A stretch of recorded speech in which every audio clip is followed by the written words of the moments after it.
falar sobre a jataizinha, pessoal. A nossa tetragonista angústula. Embora tenha outra também. A tetragonista Friebrige. Essa eu não conheço ainda, nunca vi. Não sei se ocorre no Paraná também. Se ocorre, você que sabe que ocorre, deixa nos comentários, tá? Eu só tenho a tetragonista angústula, tá ok?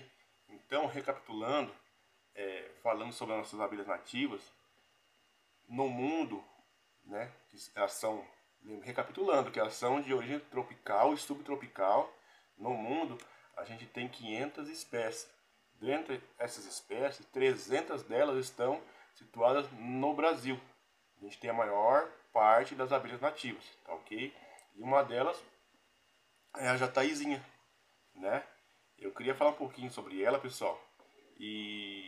Porque a abelha é muito simples de se capturar, é muito fácil o manejo. É uma abelha muito produtiva, muito produtiva.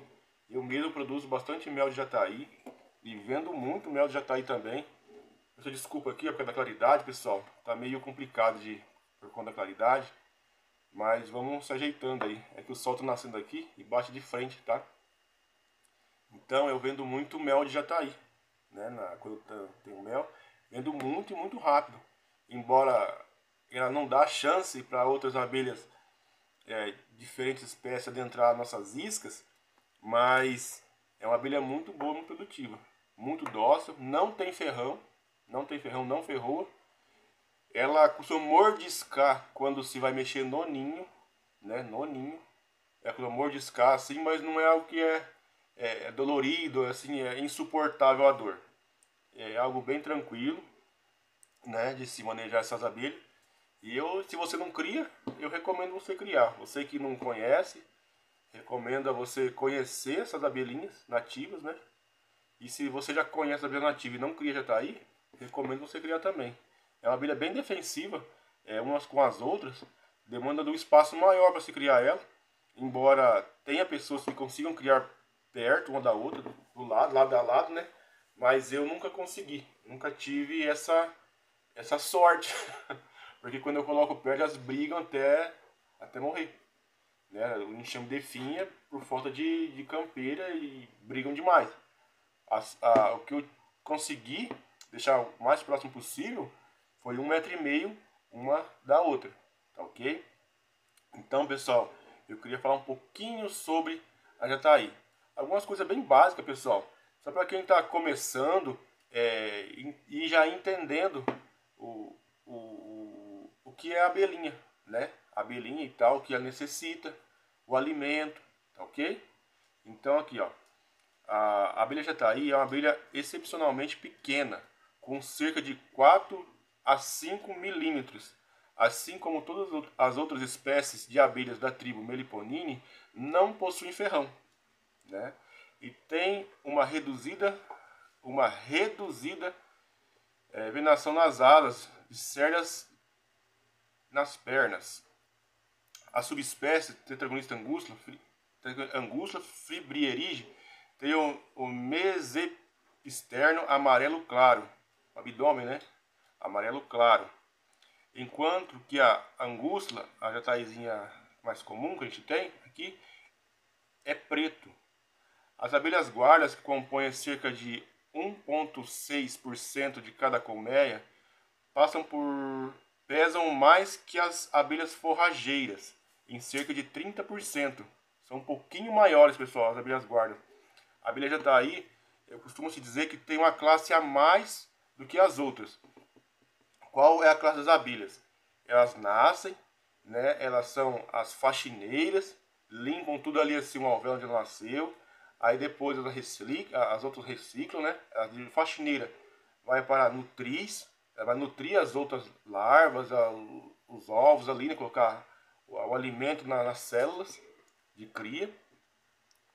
Depois de nutrir, ela é construtora, vamos falar engenheira, construtora, são abelhas cerígenas, costumam fazer a cera, e depois das cerígenas, elas vão ser abelhas campeiras.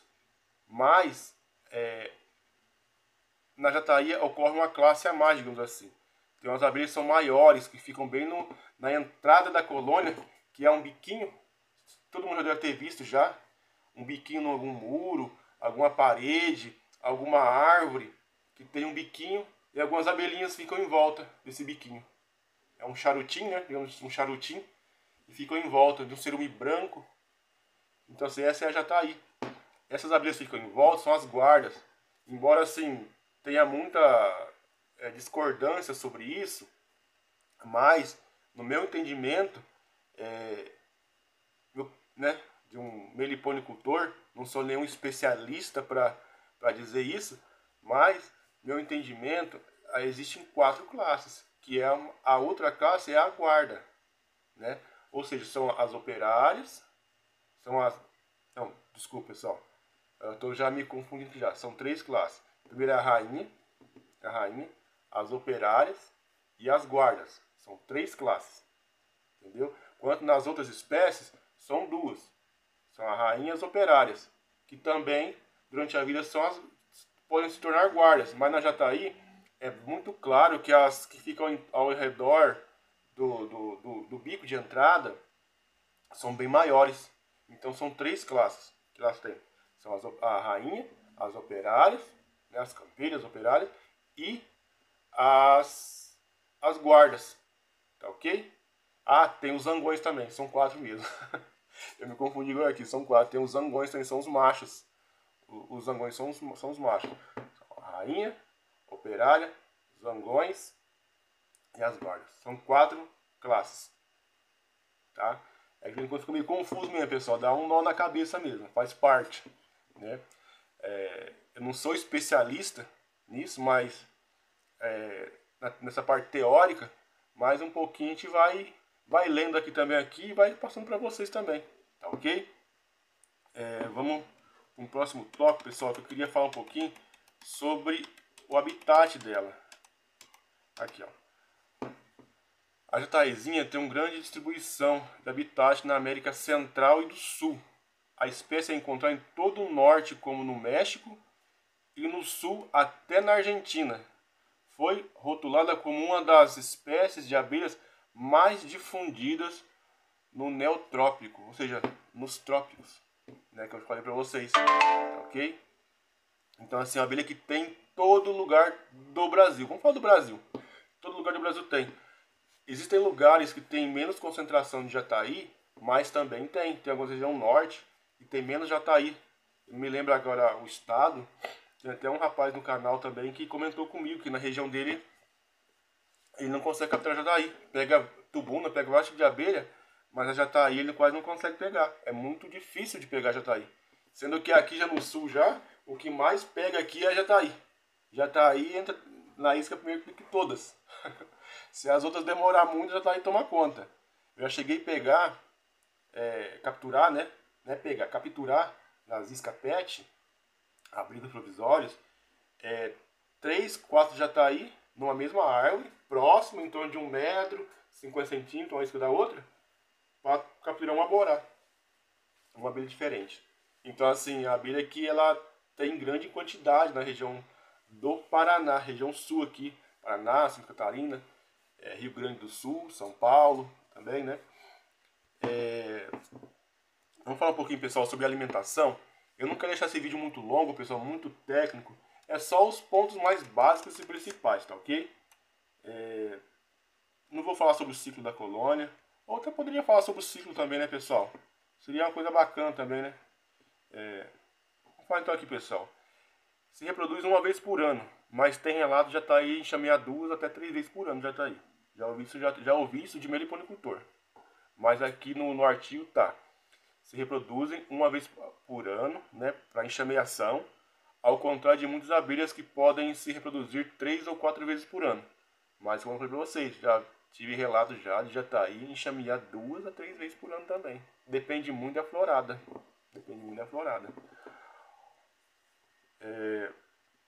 A primavera é a época que elas mais enxameiam. Por quê? É a época onde tem mais abundância de flores de alimento, pessoal. Então, assim, se você quer capturar uma abelhinha jataí ou outra espécie, a época é agora, tá ok? Vamos falar um pouquinho sobre a enxameação. Aqui, as colônias novas são formadas por enxameamento. Uma jovem rainha e uma pequena fração de trabalhadoras deixam o ninho da mãe, do ninho mãe, para um novo local de ninho. Antes de enxamear, as abelhas exploram cavidades adequadas na área que rodeiam o ninho da mãe. A enxameação, a exploração geralmente dura entre 2 a 3 semanas. Os novos locais de ninho estão poucas centenas de metros da mãe, que permite o contato contínuo com o mesmo. Ou seja, eu costumo observar o seguinte, pessoal, na Jataí.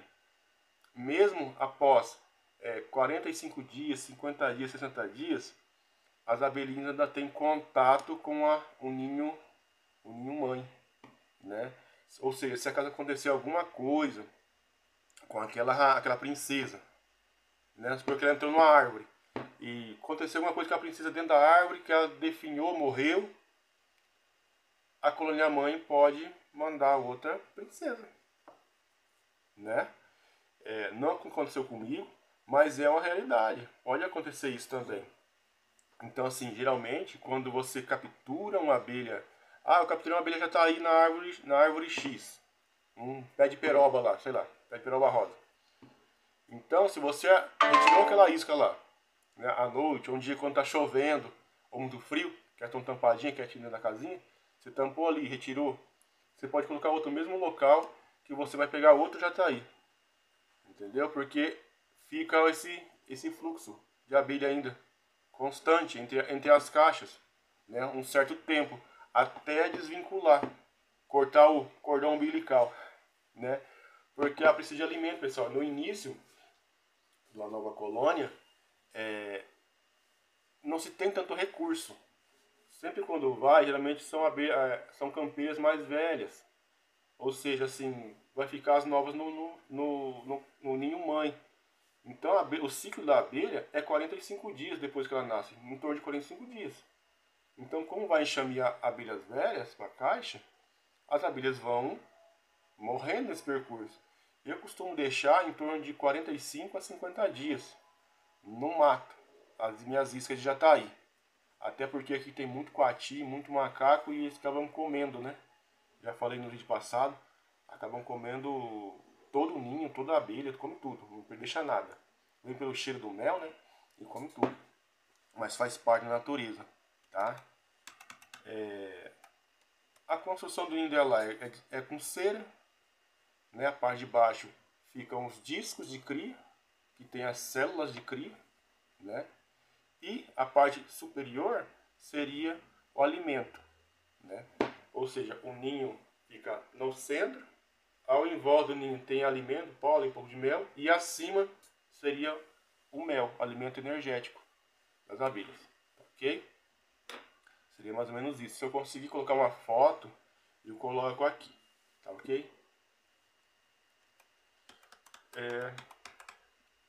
No Instagram eu até tenho um videozinho de uma abelha princesa sendo fecundada, já tá aí, a princesa já está sendo fecundada por alguns zangões.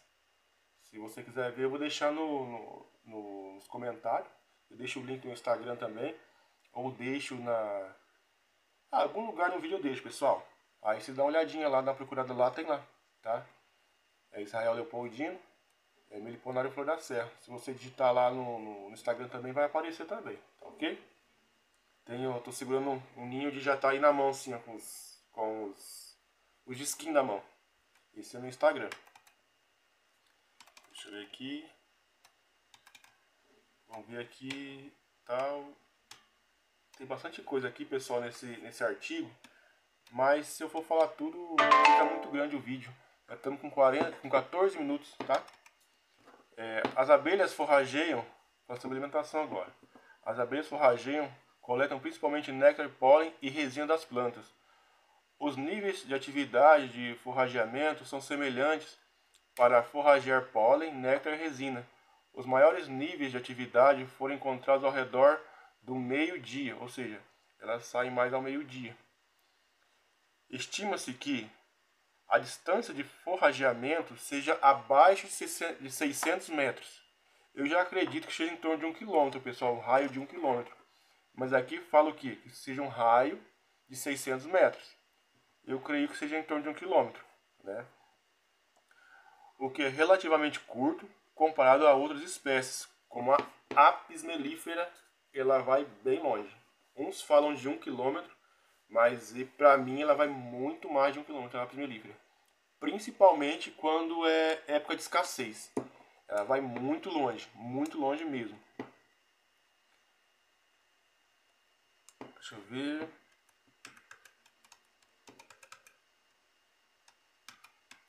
Ah, uma curiosidade interessante sobre as abelhas também. Tanto já tá aí quanto as abelhas. Tem uns vídeos na internet que circulam na internet que as pessoas comem o vômito da abelha, que é o mel. Na verdade não é bem isso. As abelhas, elas têm dois estômagos, digamos assim. Um é para coletar o néctar, né, que é depois regurgitado nos alvéolos, que não é vômito. Ele é específico só para absorver o néctar. E o outro é o estômago dela, né? Essa é mais ou menos a fisiologia da abelha. Tá? Então esse negócio de você está comendo o vômito da abelha. Não é verdade. Não é verdade. Tá? Isso aí é uma falácia meio injusta com o bicho. Tá ok? Então, pessoal, as abelhas precisam do quê? As abelhas, tanto as nativas quanto as Apis mellifera, a jataí, as mirins, independente das abelhas. Elas precisam do alimento proteico, né? Que é o pólen das flores e tal, e o energético, que é o néctar. Ela leva para a colônia e dentro do ninho ela regurgita o néctar dentro dos potes, né? E ele é fermentado por umas enzimas da própria abelha, tá ok? Que faz virar o mel, tá ok? Pessoal, então acho que é isso, mais ou menos isso mesmo. Não tem muita coisa para se falar sobre a jataí, sobre essas abelhinhas também. Bom, na verdade tem muita coisa, mas no curto espaço de tempo que a gente tem aqui, pessoal, não compensa ficar delongando com muita teoria, né? Penso eu, a não ser que vocês queiram mesmo que coloque mais teoria. Aí eu posso colocar algo muito mais teórico, mas também fica muito demorado, muito maçante, né? E assim, como posso falar para vocês, o mel de jataí é excelente, pessoal. É um mel excelente. Você quer criar jataizinha, cria. É uma abelha tranquila de criar. Dá para colocar na varanda, dá para colocar no teu sobrado. Tem gente que até em apartamento cria jataí, pessoal. É algo assim, algo incrível. E na cidade, a abelha é muito antropizada. Ela vai muito bem na cidade. Aqui em casa aqui eu tenho uma jataizinha que está no muro, pessoal. Está no muro. E ela vai ficar ali por muitos e muitos anos, né? Com certeza. Ela vai muito bem, pessoal. Ela vai muito em flores pequenas, né? Flores de jardim também, algumas flores, né? Apesar de ela preferir árvores nativas, plantas nativas, mas ela vai muito em plantas também que são exóticas também, pessoal. As trapéia, ela vai bastante as trapéia rosa, né? Isso a gente vê muito na cidade. A aroeira salsa, a gente vê muito na cidade. Aqui próximo da minha casa tem aquele capim, não é capim cedeira, erva doce. Tem a erva doce e tá com muita flor. Você vai lá, pessoal, tá cheio de jataí, lotado de jataí, pegando muito pólen, muito néctar. Então assim, é a abelha que vai em bastantes flores na cidade. Ela vai muito bem.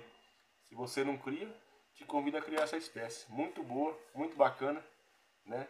Muito tranquilo de criar, as crianças gostam, principalmente do mel, né? Então é isso aí, pessoal. Acho que é mais ou menos isso.